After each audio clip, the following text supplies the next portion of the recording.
চাঁদপুরের বড় স্টেশন মাছঘাটে ফের আকাশছোঁয়া ইলিশের দাম। শুক্রবার ছুটির দিনে দেশের বিভিন্ন প্রান্ত থেকে ঘাটে আসা ক্রেতারা ইলিশের দাম শুনে হতাশ হয়ে খালি হাতে ফিরছেন।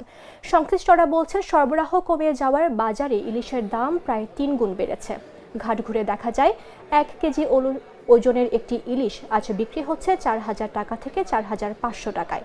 এদিকে ক্রেতারা অভিযোগ করছেন, দাম অতিরিক্ত বেশি রাখার সাধারণ মানুষের নাগালের বাইরে চলে গেছে ইলিশ। এদিকে বিক্রেতাদের দাবি, ইলিশ মৌসুম না থাকায় নদীতে ইলিশ কম ধরা পড়ছে। এর জন্য বাজারে সরবরাহ সংকট তৈরি হয়েছে। দাম বাড়ার কারণে বিক্রি কমে গেছে। 1 কেজি ওজনের ইলিশ 4,000-এর ওপরে বিক্রি হচ্ছে, আর তার নিচেরগুলো 3,500 থেকে 3,700 টাকা। আবার মৌসুম শুরু হলে দাম কমতে পারে বলে প্রত্যাশা তাদের।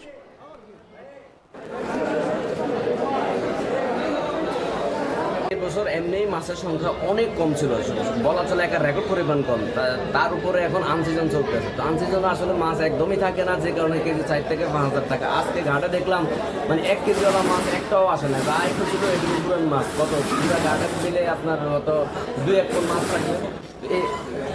আশা করি যখন সিজন আসবে তখন হয়তো দাম কমে আসবে।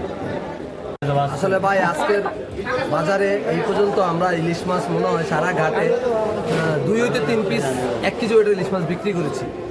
তার দাম হলো আপনার 4100 টাকা হতে 4150 টাকা কেজি বিক্রি করেছি আজকের বাজারে। আর আপনার 700-800 গ্রামের মাছ আপনার 3700 হইতে 3600 টাকা কেজি বর্তমান বাজার চলতেছে। 500 গ্রামের মাছ চলতেছে আপনার 2500 হইতে 2600 টাকা কেজি বাজার চলতেছে।